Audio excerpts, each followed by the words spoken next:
예, 저는 일산 백병원 신경외과에서 주로 뇌혈관 질환에 대한 어떤 치료를 하고 있는 구회원이라고 합니다. 어떤 거에 대해서 말씀을 해주실지에 대해서 주시겠어요? 저는 이제 주로 뇌혈관 질환이 굉장히 이제 다양한데 그 중에서도 최근 많이 증가하고 있는 뇌동맥류에 대한 어떤 전체 왜 발생하고 있는지, 그리고 어떤 위험자에 의해서 이게 발생하는지, 그리고 어떤 치료를 통해서 환자가 이제 편안해질 수 있는지에 대해서 한번 해보려고 합니다. 동맥류는 우리가 이제 꽈리라고 흔히 얘기를 하는데요. 꽈리라는 식물처럼 생겼다고 해서 혈관이 이렇게 부푸는 겁니다. 풍선처럼. 특히 이제 우리 혈관에 있는 동맥과 정맥이 크게 뭐 동맥, 정맥, 뭐 모세혈관이 나누긴 하지만 크게는 이제 동맥과 정맥이 있습니다. 동맥은 이제 피를 공급하는 거죠. 뇌 자체에. 상수도 같은 이제 그런 건데 그 동맥이 풍선처럼 부풀다가 어느 순간 계속 부풀다가 어느 정도 일정 크기가 되거나 특정한 환경이 되면 파열이 될 수 있습니다. 그래서 파열되게 되는 경우에는 이제 사망률이 보통 한 30% 정도로 보고되고 있기 때문에 굉장히 위험한 질환입니다. 이제 뇌동맥류의 치료법은 이제 크게요. 네, 뇌동맥류의 치료 방법에는 크게 두 가지가 있는데요. 하나는 이제 개두술 해가지고 머리를 열어가지고 뇌동맥류 입구를 이런 클립으로 티타늄 클립인데요. 이걸로 이렇게 벌려가지고 입구를 딱 찢습니다. 그럼 얘가 거의 움직이질 않고 동맥류를 꽉 물어주기 때문에 이제 터지지 않게 잡아주는 거죠.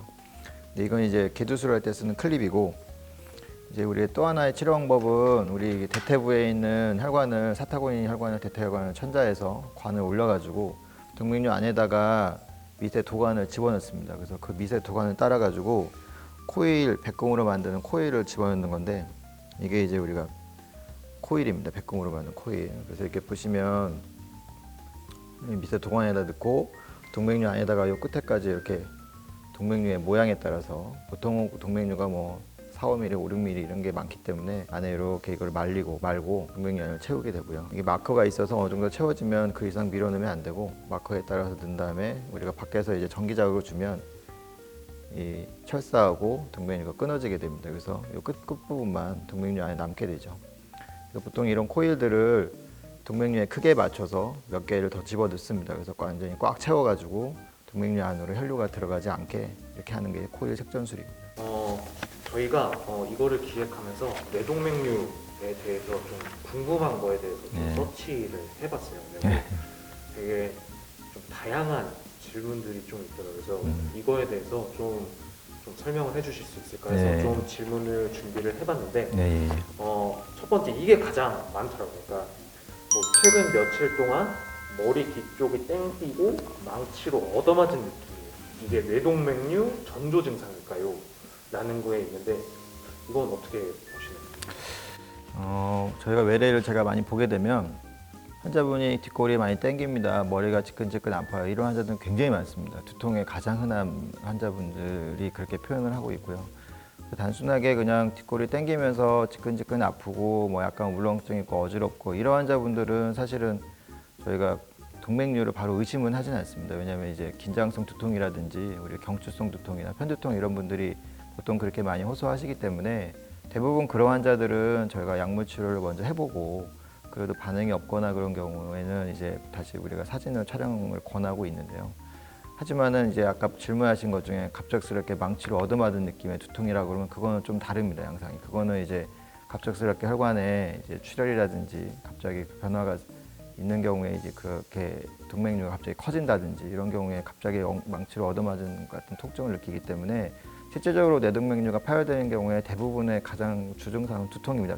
두통도 평소에 내가 느껴보지 못했던 두통, 특히 이제 뭐 망치로 얻어맞은 것 같다 표현하고, 여성분들은 산통보다 훨씬 더 심하다 이렇게 표현을 하실 정도로 두통이 굉장히 심하기 때문에 일반적인 두통과 더불어 정말 심하게 망치로 얻어맞은 것 같은 통증이 있다 그러면 그건 당연히 혈관 검사 하셔야 되고, 거기서 동맥류를 배제를 시켜야 됩니다. 그 동맥류가 이렇게 부푸는 것도 있지만 혈관이 이렇게 찢어지면서 박리되면서 이렇게 부푸는 방추형 동맥류도 있기 때문에요. 반드시 그거는 혈관 검사를 하셔야 됩니다. 나이에 따라서 동맥류 치료 결정이 조금 다르다고 들었어요. 이제 보통의 우리가 예전에 논문을 보시면은 사이즈별로 파열의 확률이 있습니다. 그래서 보통은 뭐 10mm의 연 파열 확률 1%, 뭐 물론 논문들마다 조금 다르지만 그래서 보통은 뭐 7mm에서 10mm 사이에 연 1%의 확률을 갖고 있는데 우리가 평생 젊은 뭐 3, 40대 환자가 뇌동맥류가 발견이 됐어요. 그러면 그분이 앞으로 사실 날이 50년 이렇게 남지 않았습니까? 그러면 그분은 연 파열 확률이 1%에 곱하기 50을 하면 50%의 파열 확률을 갖고 사는 겁니다. 그러면 굉장히 높죠. 그래서 우리가 일반적으로 치료할 때 합병증은 보통 3에서 5%를 얘기하기 때문에 적어도 그 확률보다 파열의 확률이 높다 그러면 보통은 우리가 치료를 하십시오라고 권하는 겁니다. 그래서 젊으신 분들은 사실 날이 굉장히 많기 때문에 비교적 젊고 그런 경우에는 많이 치료를 권하고 있고 그렇지만 요즘에 고령이라고 해서 그럼 무조건 치료를 안 하냐 사실 고령도 요즘에 워낙 뭐 7, 80대 환자분들이 워낙 굉장히 건강하시기 때문에 100세 시대라는 얘기를 많이 하지 않습니까? 그리고 예전에 뭐 10년 전에는 이게 우리가 치료 방법이 크게 두 가지가 있는데 머리를 열어서 하는 개두술을 주로 많이 했지만은 요즘에는 개두술을 하지 않고 그냥 시술로도 혈관을 타고 들어가서 시술로도 이제 코일 색천술이라는 방법을 할 수 있기 때문에 크게 환자분한테 부담이 없습니다. 물론 뭐 고령이신 분들은 혈관의 동맥경화라든지 뭐 혈관의 그런 여러 가지 약한 부분 때문에 시술에 따른 합병증이 상대적으로 좀 높긴 하지만 그래도 대부분은 아주 큰 문제 없이 되는 경우가 대부분이기 때문에 고령이라고 해서 저희가 치료를 권하지 않는 건 아니고요. 환자분 상태에 따라서 컨디션이 된다 그러면 최근에는 많이 치료를 하고 있습니다. 그래서 이거를 결정을 쉽게 못하겠다. 결절술과 코일 색전술은 장단점이 분명히 존재합니다. 그래서 결절술 같은 경우에는 이제 단점으로는 머리를 이제 열고 수술해야 되기 때문에 상처 관리라든지 재원 기간이 좀 늘어날 수는 있지만은 정확하게 클립으로 우리가 그 경부를 물기 때문에 클립이 움직이질 않습니다. 절대로. 그렇기 때문에 재발률이 굉장히 낮은 게 사실이고 그렇지만은 이제 코일 색전술은 우리가 동맥류 안에다가 이제 코일을 말아놓기 때문에 혈류가 계속 그 코일을 칩니다. 이게 입구가 아예 없어지는 게 막히는 게 아니기 때문에 그러다 보니까 그 안에 이제 코일이 안쪽으로 다져지면서 입구가 좀 노출되는 경우도 있고 전체적으로 그런 동맥류가 다시 자라는 경우도 꽤 있습니다. 그래서 상대적으로 재발률이 코일 색전이 조금 높은 게 사실입니다. 그렇지만 말씀드렸던 것처럼 재원 기간이 굉장히 짧고 환자분이 시술이 끝나면 상처 관리라든지 감염률이나 이런 게 굉장히 낮기 때문에 최근에 환자들은 코일 색전을 굉장히 선호하는 그런 상황이고 국내에서도 10년 전만 해도 뭐 주 치료 방법은 이제 결절 수술이었지만 지금은 대부분 병원에서 아마 60~70%는 아마 코일 색전술로 치료를 하는 걸로 알고 있습니다.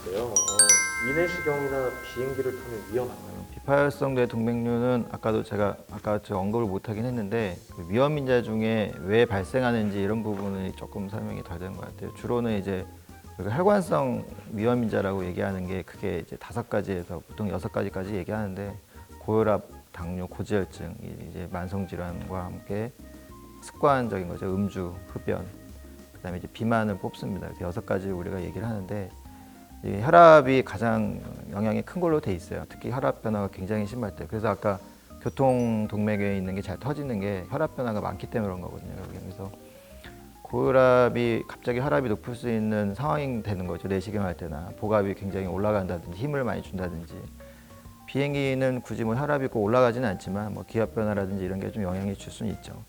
일반적으로 그러면 무조건 하면 안 되냐? 그렇지는 않습니다. 그거는 우리가 일반적으로 아까 제가 말씀드렸던 치료를 권해서 치료가 필요한 사람들은 물론 그건 굉장히 위험할 수 있어요. 왜냐하면 그거는 이제 터질 수 있는 위험이 굉장히 높은데 내시경을 한다든지 뭐 갑자기 기압 변화가 있다든지 이런 경우에는 쉽게 터질 수 있겠죠. 그렇지만 그냥 의사 입장에서 의사의 충분한 상담 이후에 이거는 그냥 경과를 봐도 된다 이런 질병 이런 정도의 크기라면 내시경 하는 데는 크게 위험이 없다고 일반적으로 알려져 있고요. 그리고 비행기도 뭐 크게 문제 없게 탈 수 있습니다. 그건 걱정 안 하셔도 될 것 같습니다. 근데 요즘 이런 거는 질문을 자주 받으시나요? 많이 받죠. 네.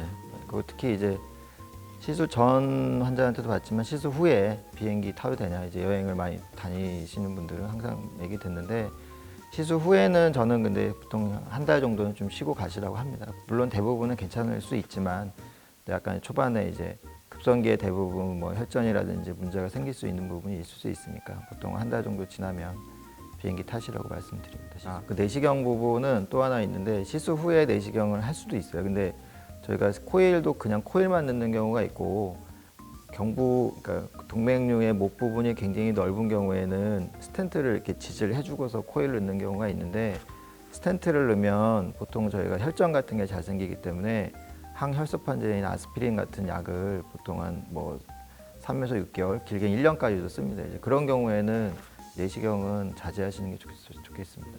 뇌동맥류와 관련된 영양제 효과 있다고 보시나요?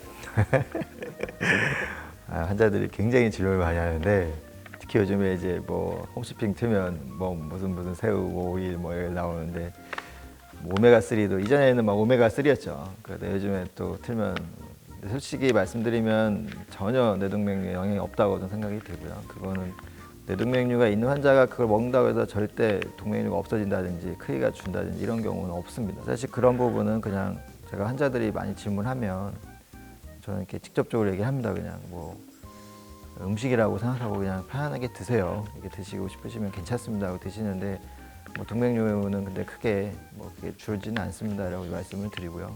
적어도 그런 음식을 먹기 전에 어쨌든 고지혈증과 관련되어 있는 고지혈증 약물이라든지 이런 걸 충분히 당연히 조절은 당연히 하셔야 되는 거고 그 외적인 거는 뭐 음식이라고 생각하고 그냥 드시는 게 저는 맞을 것 같습니다. 마지막으로 그 뇌동맥류 그거에 대해서 혹시 뭐 말씀해 주실 게 있으시면 마지막으로 한 말씀 부탁드릴게요.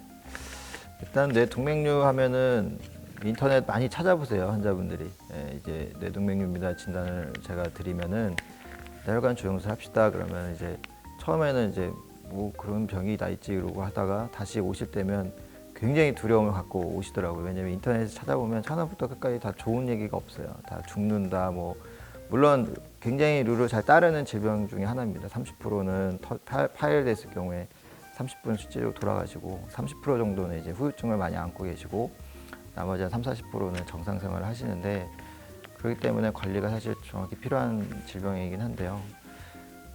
일단은 동맥류가 파열되신 경우에 물론 그거는 이제 환자분의 선택에 여지없이 거의 다 치료를 무조건 빨리 하니까 그리고 비팔로 진단이 됐을 경우에도 너무 걱정을 하지 마시고 요즘에 굉장히 그 의료 기술이 많이 좋아지면서 장비도 굉장히 많이 좋아졌어요. 코일도 굉장히 좋아지고 수술을 하지 않고 요즘에는 거의 다 이제 코일 색전술로 치료가 가능한 시대가 지금 좀 더 다가오고 있기 때문에 너무 걱정하지 마시고 전문의와 충분히 상담하신다 그러면 하시고 평소에 40대가 넘으셨다 그러면 3에서 5년 정도는 5년마다 한 번씩은 뇌혈관 검사를 하시기를 권하고 있습니다.